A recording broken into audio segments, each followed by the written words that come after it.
नमस्कार दोस्तों, मेरे YouTube चैनल बन्ने सिंह लांबा में आप सभी का हार्दिक अभिनंदन एवं स्वागत। आज जहां हम पढ़ने जा रहे हैं राजस्थान जीके की नदियों से संबंधित प्रश्नों के ऊपर पढ़ेंगे। हम नदियों से संबंधित जितने भी प्रश्न हैं उन प्रश्नों के बारे में हम जानेंगे, उन प्रश्नों के संबंधित हम प्रैक्टिस करेंगे। चलिए, आज हमारा ये पहला प्रश्न, इस क्लास का अपना ये पहला प्रश्न सुनिए। पहला प्रश्न ये है, ध्यानपूर्वक सुनिए आप सभी। पहला प्रश्न है कि निम्नलिखित में से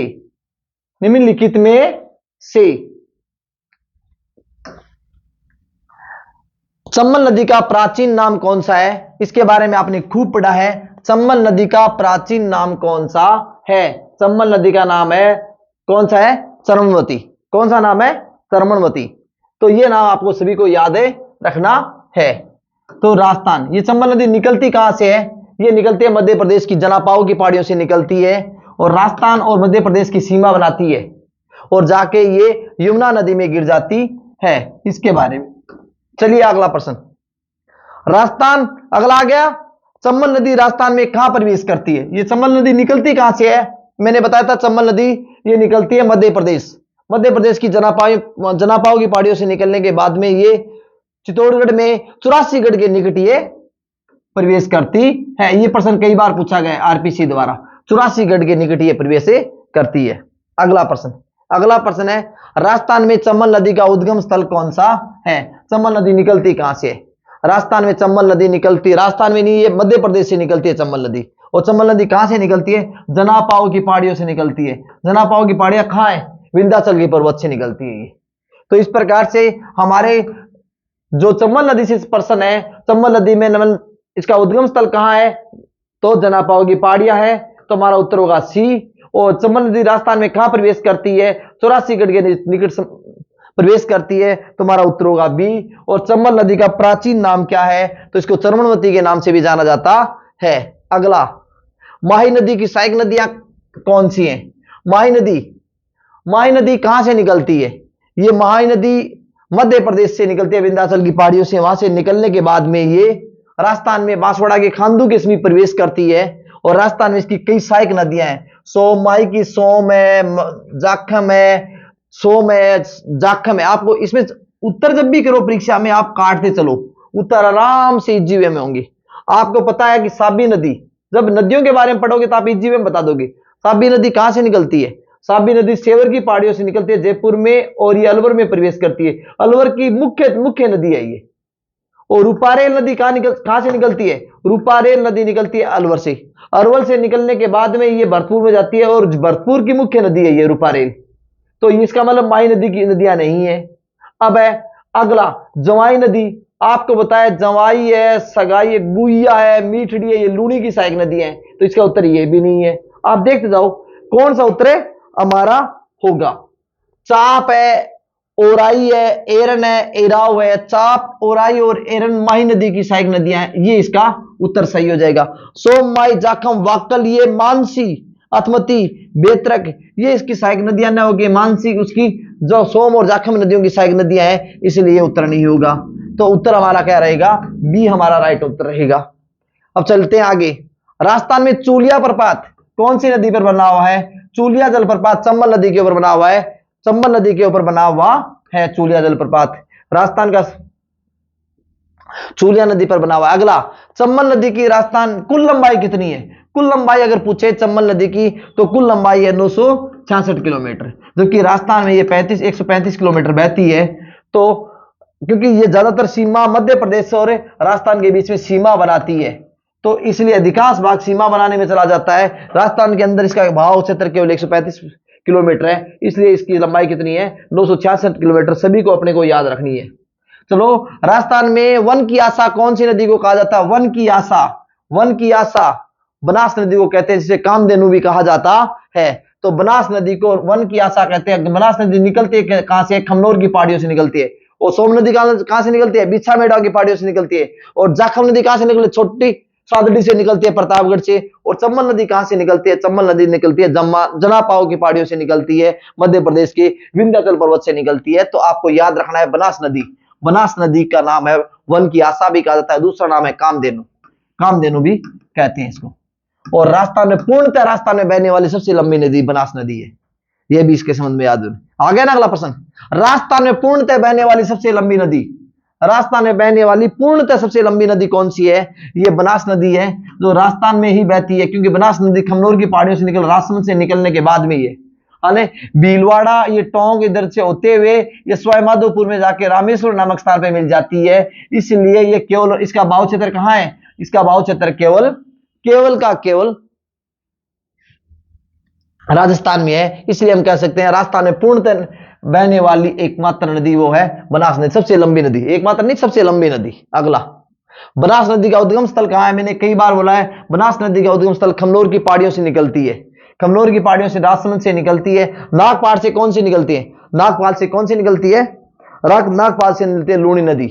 और जनापाव की पहाड़ियों से कौन सी नदी निकलती है? जनापाव की पहाड़ियों से निकलती है, अभी बताया था थोड़ी देर पहले, चंबल नदी। तो इस प्रकार आपसे सभी याद करते जाओ, कोई दिक्कत नहीं होगी। बेड़च नदी को अन्य किस नाम से जाना जाता है? बेड़च नदी को आयड नाम से जाना जाता है, क्योंकि जब बेड़च नदी निकलती है, निकलने के स्थान से, गोकुंदा से निकलने के बाद में ये कहां जाती है? ये जाती है उदिशासागर झील में गिरने के बाद इसका नाम पड़ जाता है आयड नदी। उदिशासागर झील में इसका नाम आयड नदी पड़ जाता है। सॉरी, पहले आयड थी, बाद में इसका नाम बेड़च पड़ जाता है। बेड़च में जाके ये किसमें मिल जाती है? बेड़च जाके ये बनास में मिल जाती है, और यहां मिलती है एक नदी मेनाल, इसलिए त्रिवेणी बनाती है। कहां पे बनाती है? बिगोद नामक स्थान पर, भीलवाड़ा में। तो आप अच्छी तरह इसको याद कर लेना, कोई दिक्कत नहीं आई, आ गया नहीं? बनास, बेड़च, बनास और मेनाल त्रिवेणी कहां बनाती है? बनास और बेड़च और मेनाल बिगोद नामक स्थान पर त्रिवेणी बनाते हैं आराम से। रामेश्वरम में कौन सी बनता है? रामेश्वरम बनता है चंबल, बनास एंड सीप नदी, है ना? ये नदी मिला के जाके क्या बनाती हैं? तो ये बनाती हैं रामेश्वर नामक स्थान में, सवाईमाधोपुर में त्रिवेणी बनाती हैं। डेबर झील, जयसमंद झील को डेबर झील कहा जाता है। ये बात आप आराम से पढ़ें, झीलों में संबंधित प्रश्न आ जाए तो आप डेबर झील। चलिए, अब राजस्थान की सबसे बड़ी खारे पानी की झील कौन सी है? तो इसका प्रश्न आप आराम से बता सकते हो। इसका उत्तर होगा हमारा, बताइए सभी, इसका उत्तर होगा सांबर झील, जो राजस्थान के, भारत के कुल नमक का 8.7% नमक अकेला ये नदी, ये झील उत्पादन करती है। यानी चिल्का की उड़ीसा झील के बाद में सबसे लंबी नदी यही है, सबसे लंबी झील, सबसे बड़े खारे पानी की झील यही है, सबसे बड़े खारे पानी की झील सांबर झील है। चलिए आगे, कच्छ की खाड़ी में कौन सी नदी में गिरती है? कच्छ की खाड़ी, अब यहां देखिए, कच्छ की खाड़ी, एक तो मैंने बताया कि लूणी है ना, लूणी तो अपना जल डाल के देती है कच्छ की खाड़ी में, कच्छ की खाड़ी में। जबकि माही नदी कहां डालती है? माही नदी जाती है कौन सी खाड़ी में डालती है? बताइए सभी, कमेंट्स में इसका उत्तर दीजिए। माही नदी अपना पानी कौन सी खाड़ी में डालती है? ठीक है। इसी प्रकार पश्चिम बनास नदी कहां से निकलती है? ये नया सानवारा गांव से निकलती है, सिरोही से, और निकलने के बाद में ये भी खंबात की खाड़ी में गिर जाती है। तो इस प्रकार से इसका हमारा उत्तर होगा लूणी नदी। लूणी नदी कच्छ की खाड़ी में अपना, लूणी नदी का पानी कहां से खारा हो जाता है? ये प्रश्न है, क्योंकि लूणी नदी निकलती कहां से है? अजमेर के नागपाड़ से निकलने के बाद में ये कहां गिर जाती है? थोड़ी देर पहले बताया था, कच्छ के रण में गिर जाती है। जब बालोतरा के आसपास आती है तो वहां की लवणीय मिट्टी होने के कारण इसके पास इसका पानी क्या होना शुरू हो जाता है? खारा होना शुरू हो जाता है। इसकी मिट्टी में लवणीयता की उपस्थिति के कारण ऐसा होता है। तो बालोतरा के बाद भी इसका जल खारा होना शुरू हो जाता है। हमारा उत्तर रहेगा ये।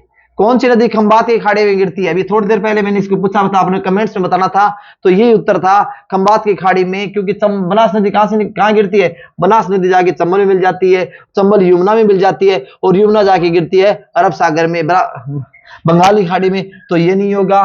माही नदी छोड़ो, लूणी नदी थोड़ी देर पहले बताया था मैंने, लूणी नदी जाके किसमें मिल जाती है? लूणी नदी जाके कच्छ के रण में गिर जाती है। चंबल नदी थोड़ी देर पहले बता दिया मैंने, चंबल जाके ये बंगाली खाड़ी में। तो कौन सा बचा हमारा उत्तर है? हमारा उत्तर रहेगा माही नदी। माही नदी खंबात की खाड़ी में अपना जल उड़ेलती है। बेराट की पहाड़ियों से कौन सी नदी निकलती है? बेराट की पहाड़ियों से बाणगंगा निकलती है। इसका उत्तर मैंने कई बार बताया अपने वीडियो में, आप आराम से जाके चेक कर सकते हो, आप अपने उत्तर चेक कर सकते हो। तो बाणगंगा में। अगला, राजस्थान में माउट किसे कहते हैं? आराम से इसका उत्तर दीजिए सभी, बताइए। राजस्थान में माउट, शीतकाल में होने वाली वर्षा को कहा जाता है माउट। शीतकाल में ये उत्तरा, शीत ऋतु में राजस्थान में उत्तरी पश्चिमी क्षेत्रों से होने वाली वर्षातों को कहा जाता है माउट।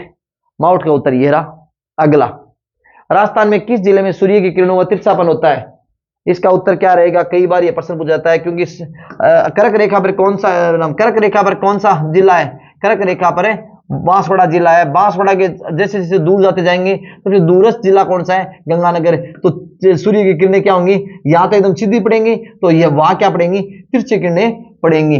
तो हमारा उत्तर रहेगा श्री गंगानगर। क्या रहेगा? श्री गंगानगर। पश्चिमी विक्षोभों से शीतकाल में राजस्थान में माउट होती है, संबंध किससे है? आपको थोड़ी देर बताया था कहां से निकलता है ये पश्चिमी विक्षोभ। पश्चिमी विक्षोभ ये होता है, देखो, भूमध्य सागर। कहां है? भूमध्य सागर। भूमध्य सागर से जब शीतकाल में यहां से हवाएं किस ओर चलती है? पश्चिम से पूर्व की ओर चलती हैं। तो यहाँ कैस्पियन सागर आ जाता है। कैस्पियन सागर से थोड़ी नमी ले लेता है। नमी लेने के बाद भी ये ऐसे ऐसे चलता चलता कहां पहुंच जाता है? ये भारत में प्रवेश कर जाता है। और इस प्रकार से भारत में शीतकाल के दौरान पश्चिमी विक्षोभों से वर्षा होती है, जो कहां से उठता है चक्रवात? ये भूमध्य सागर से उठता है। इसका उत्तर हमारा ये होगा। अरावली की औसत वर्षा कितनी है? आपको मैंने बताया था पश्चिम राजस्थान में अगर इधर चलते हैं तो इधर चलते हैं, ये 25 सेंटीमीटर और ये 25 सेंटीमीटर। अरावली में 25 से अबोव होगी, 80 सेंटीमीटर से अधिक वर्षा होती है। तो 80% उत्तर 80 सेंटीमीटर वर्षा होती है। औसत एवरेज जितनी रहेगी। राजस्थान में अधिकांश वर्षा किस पवनों से होती है? आपको बताया था राजस्थान में अधिकांश वर्षा, बताइए इसमें से कौन से? तो राजस्थान में अधिकांश वर्षा दक्षिणी पश्चिमी पवनों से होती है, क्योंकि पश्चिमी विक्षोभ में केवल 10% वर्षा होती है। तो इससे हमारे यहाँ 90% वर्षा होती है। राजस्थान में किस जिले में वार्षिक वर्षा का विषमता सर्वाधिक देखने को मिलती है? सबसे कम वर्षा कहां होती है इन चारों जिलों में? तो इनमें से जैसलमेर में केवल यहाँ 10% वर्षा होती है। राजस्थान में सर्वाधिक वर्षा कहां होती है? किससे होती है? राजस्थान में सर्वाधिक वर्षा देखो क्या होता है, इधर से ये है, इधर से आने वाला ये बंगाली अरब सागर है और ये बंगाल की खाड़ी है। अरब सागर में जब राजस्थान में प्रवेश करते हैं पवने, तो ये क्या हो जाते हैं? अरावली पर्वतमाला के समांतर हो जाते हैं, इसलिए इनसे वर्षा कम होती है। और जब ये इधर से आती है ना, इधर से ये केजी बेसिन से होते हुए इधर उत्तर प्रदेश से बहते हुए ये यहाँ इसे अरावली टकराती है ना, तो टकराने पर क्या होगा? अवरोध पैदा होगा, तो इससे ज्यादा वर्षा होगी। आपको पता होगा बांसवाड़ा है, डूंगरपुर है, इधर झालावाड़ है, कोटा हाड़ौती क्षेत्र में सर्वाधिक वर्षा होती है। तो हम कह सकते हैं कि बंगाल की खाड़ी से उठने वाले मानसून से सर्वाधिक वर्षा होती है। तुम्हारा उत्तर क्या रहेगा? बंगाल की खाड़ी। अगला, बंगाल की खाड़ी। राजस्थान में मानसून के प्रत्यावर्तन का समय क्या है? मानसून का मतलब लौटता हुआ मानसून। हमारे यहाँ जुलाई अगस्त में बरसात खूब होती है और अगस्त के बाद में लौटना शुरू कर जाता है। अक्टूबर से मध्य दिसंबर नवंबर के मध्य लौट जाता है। इसे लौटता हुआ मानसून कहा जाता है। राजस्थान में किस क्षेत्र का दैनिक तापमान सर्वाधिक है? यानी दिन का तापमान तो क्या रहता है? लगभग 30, 35, 40, 50 के आसपास चला जाता है। और रात का टाइम टेम्परेचर लगभग 1, 2, 5, 10, 17 डिग्री होता है। अंतर तापांतर सर्वाधिक कहां देखने को मिलता है? तो जैसलमेर में, पश्चिमी क्षेत्र में देखने को मिलता है। तो ये उत्तरी न होगी, पश्चिमी राजस्थान में देखने को मिलता है। राजस्थान में किस जिले की जलवायु सर्वाधिक विषम है? इनमें देखते हैं तो यहाँ सम जलवायु देखने को मिलती है। और सर्वाधिक विषम कौन सी है? तो जैसलमेर में सर्वाधिक विषम जलवायु देखने को मिलती है। यहाँ पे सम जलवायु देखने को मिलती है बांसवाड़ा में। राजस्थान में गर्मियों में होने वाली लगभग संपूर्ण वर्षा किन हवाओं से होती है? तो हमारे यहाँ राजस्थान में सर्वाधिक वर्षा या भारत में सर्वाधिक वर्षा मानसूनी हवाओं से होती है। तो उत्तर रहेगा ए। राजस्थान में सर्वाधिक वर्षा किस महीने में होती है? आपको बताया कि जून में हमारा मानसून आना शुरू करता है, जुलाई में वर्षा खूब होती है। तो आपका उत्तर होना चाहिए जुलाई में सर्वाधिक वर्षा होती है। ग्रीष्म ऋतु में सर्वाधिक आंधियां राजस्थान के किस जिले में चलती है? तो ग्रीष्म ऋतु में चलने वाली सर्वाधिक आंधियां, जिनको लू कहा जाता है, ये सर्वाधिक चलती है। उसमें चक्रवात बनता है तो उस आंधी बन जाती है। सर्वाधिक आंधियां गंगानगर जिले में चलते हैं, लगभग 27 दिन चलती है। उसके बाद में हनुमानगढ़ में 25 दिन चलती है। ऐसे करके चलते सर्वाधिक गंगानगर रहेगा। राजस्थान में सर्वाधिक शुष्क जलवायु वाला जिला कौन सा है? सर्वाधिक शुष्क जलवायु वाला जिला कौन सा है? जहां शुष्कता सर्वाधिक देखने को मिलती है, जहां ह्यूमिडिटी बहुत कम होती है, जहां हवाएं ठंडी चलती है। आप देखता होगा जैसलमेर में पौनचक्कियां खूब है, इसलिए वहां की शुष्क जलवायु वाले क्षेत्र होता है जैसलमेर। कौन सी सम वर्षा राजस्थान की जलवायु दृष्टि को 2 भागों में बांटती है? तो राजस्थान को जलवायु को 2 भागों में बांटने वाली सम वर्षा कहलाती है 50 सेंटीमीटर। राजस्थान की जलवायु दृष्टि 2 भागों में बांटती है 50 सेंटीमीटर वर्षा।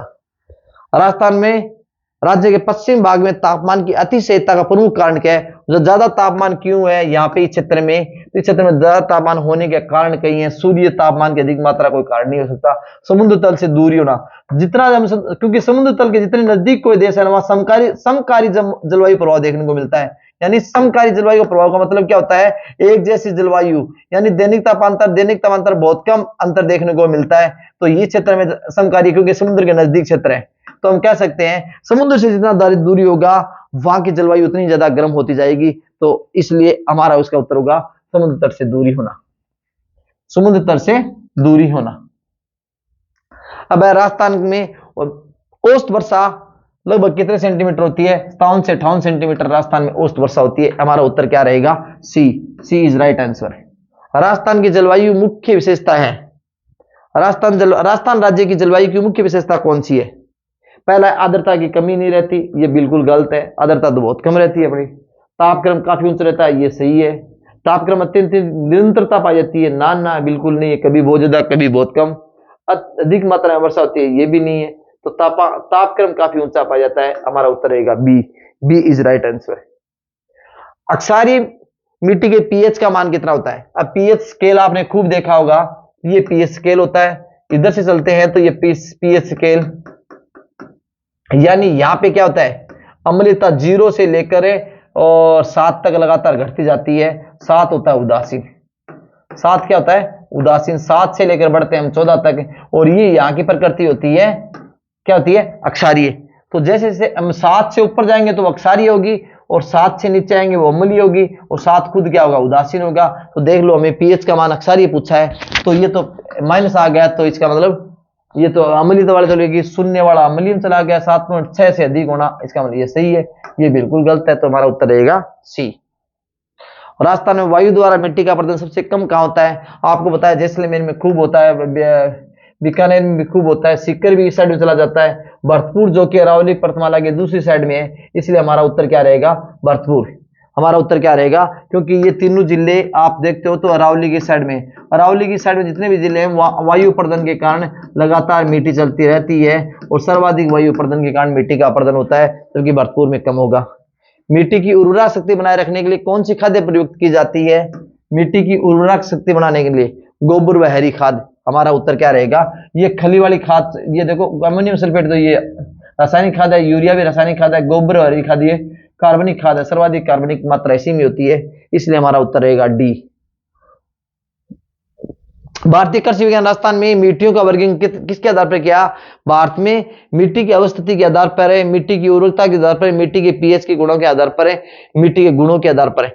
तो मिट्टी की अवस्थिति के आधार पर भी भारतीय कृषि वैज्ञानिकों ने इसकी वर्णन किया था। मिट्टी कहाँ कौन सी मिट्टी पाई जाती है? पर्वतीय मिट्टी कहाँ है, ध्रुव मिट्टी कहाँ है, ये प्रश्न है। राजस्थान में कृषक के लिए सर्वाधिक लाभकारी मिट्टी है, कृषकों के लिए सबसे लाभकारी मिट्टी कौन सी है? आपको पता होगा सबसे ज्यादा मिट्टी कौन सी मिट्टी होती है? दोमट मिट्टी, जो नदियों द्वारा भाग कर लाई जाती है मिट्टी, वो दोमट मिट्टी होती है। दोमट मिट्टी सर्वाधिक लाभकारी मिट्टी है। मिट्टी की उर्वरकता और उत्पादकता को प्रभावित करने वाले मुख्य कारक कौन कौन से हैं? मिट्टी की उर्वरकता और उत्पादकता को कौन प्रभावित करते हैं? तो जैविक तत्व प्रभावित करते हैं, क्योंकि मिट्टी में जितने ज्यादा जैविक तत्व होंगे उतनी ज्यादा मिट्टी में कार्बनिक और अकार्बनिक पदार्थों की उपस्थिति ज्यादा होगी। तो मिट्टी में जैविक तत्वों की उपस्थिति, जैविक तत्वों में हामुस की उपस्थिति, हामुस की मात्रा जितनी ज्यादा होगी वह मिट्टी उतनी ज्यादा क्या होती जाएगी, वह उतनी पौष्टिक होती जाएगी।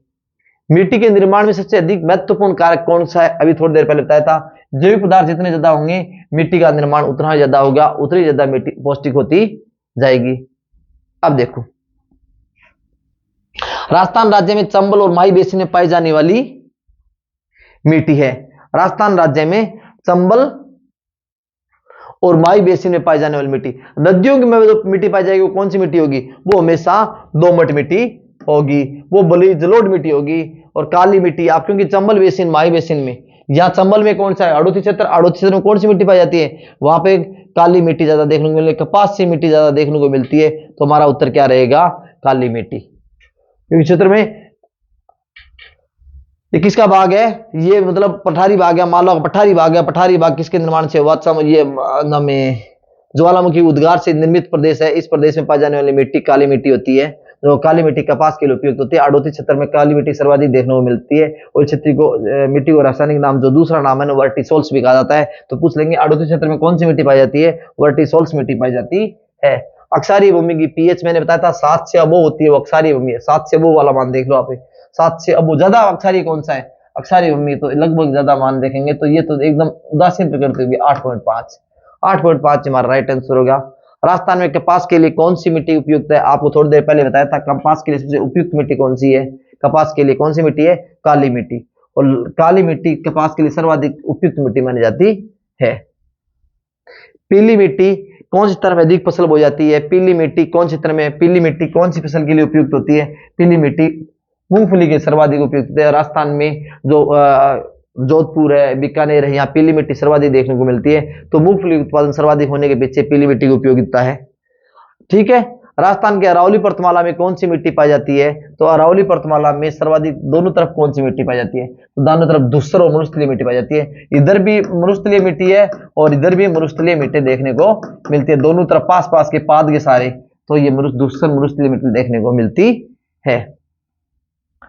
राजस्थान में मिट्टी को उड़ने से रोकने के मरुस्थल क्षेत्र में सर्वोत्तम उपाय क्या है, खेतों की मेड़बंदी, वृक्षों की पट्टी लगाना, चारागाह का विकास करना, फसलों को बदल बदलना। चारागाह भूमि का विकास कर लो, क्योंकि वृक्षों की पट्टी लगाना या ज्यादा उपयुक्त नहीं। चारागाह पट्टी विकास करोगे तो भूमि में छोटे छोटे घास के तिनके वो उग जाएंगे और वहां आगे मिट्टी उड़ेगी नहीं। इस प्रकार हम कह सकते हैं चारागाह भूमि का विकास करने से मिट्टी का प्रदर्शन सर्वाधिक कम से कम होता है। इसका उत्तर ये रहेगा। साबरमती की सहायक नदियां कौन सी है, थोड़ी बताया ना, मानसी है, वाक्कल है, हथमती है, बेतवा है। ये मानसी, वाक्कल, हथमती, बेतवा किसकी सहायक नदियां हैं, ये साबरमती की सहायक नदियां हैं। और बाकी आपको पता है खारी और मेदाल, मेदाल किसकी सहायक नदी है, ये बनास की सहायक नदी है। तो उत्तर कट गया। मोरेल, कुराल, बेतरक और डाई, सरस्वती और खारी ये भी बनास की सहायक नदी है। मोरेल भी बनास की सहायक नदी है। तो हमारा उत्तर होगा मानसी, वाक्कल और हथमती। तो हमारा सही उत्तर होगा सी। राजस्थान में झरने से सिंचाई की जाती है। झरना, झरने से सर्वाधिक सिंचाई कहां होती है, झरने हैं कहां, चित्तौड़गढ़ में, चंबल नदी के किनारे चूलिया जलप्रपात पे बना हुआ झरना चित्तौड़गढ़ हमारा उत्तर हो जाएगा। झरनों से सिंचाई होती है।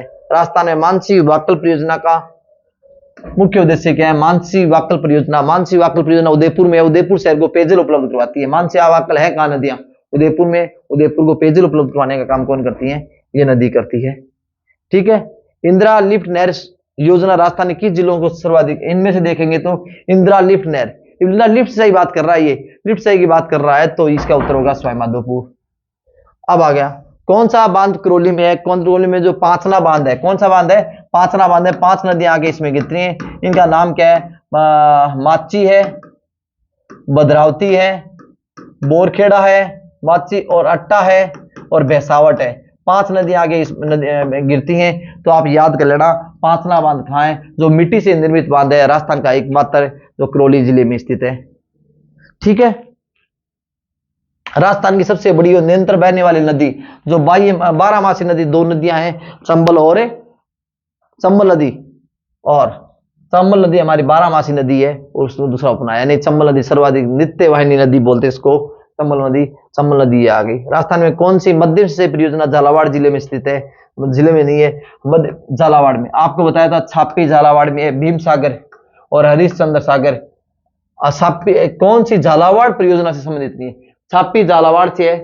पांचना बांध अभी है, भीमसागर बांध, हरिश्चंद्र भी झालावाड़ में देखने को मिलता है। तो ये प्रश्न आपको मैं अभी बाद में देखते हैं। अगला देखो, बांखड़ा नागल परियोजना राजस्थान में कब शुरू की गई थी, बांखड़ा नागल परियोजना राजस्थान प्रथम पथ परियोजना के दौरान शुरू की गई थी। अगला उत्तर है पवन ऊर्जा के क्षेत्र में राजस्थान का कौन सा स्थान है, पैसे पवन, पैसे 5वां।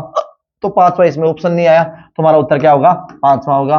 5वां इज राइट आंसर है। आप इसको ध्यान अच्छी तरह कर लेना, कोई दिक्कत नहीं है। बेड़च नदी को अन्य किस नाम से जाना जाता है, बेड़च नदी थोड़ी देर पहले बताया था, सबसे पहला प्रश्न आया था हमारे, एक दूसरा प्रश्न उसमें बेड़च नदी को आयड नदी के नाम से भी जाना जाता है। यदि आप देखिए, यदि मेरा चैनल आपको अच्छा लगा है तो मेरे चैनल को सब्सक्राइब करें, लाइक करें। मेरे चैनल का नाम है बन्ने सिंह लांबा। ये दोबारा सब आपका सहयोग बना रहेगा तो मैं आपके लिए बेस्ट जो स्टडी सामग्री उपलब्ध करवाऊंगा। सभी को आज की इस क्लास को देखने के लिए बहुत बहुत धन्यवाद। Thank you.